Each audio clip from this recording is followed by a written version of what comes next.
Good morning to all. Ang sarap gumising ng umaga. Then, tapos ganito pa yung masasaksihan mo sa umaga.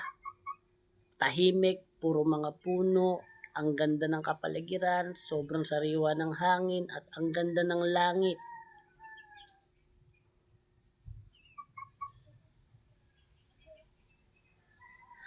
Masarap gumising sa umaga. Siyempre, may mga responsibilidad tayo, magtatrabaho sa umaga, paggising, then uuwi, matutulog, ganun ulit, gigising. Pero, ang tanong, para kanino ka ba bumabangon? Kung wala, umabsent ka na. Uso rin umabsent sa trabaho.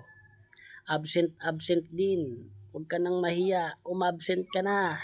Umabsent ka na. Kahit isa lang. Kailangan mo rin umabsent.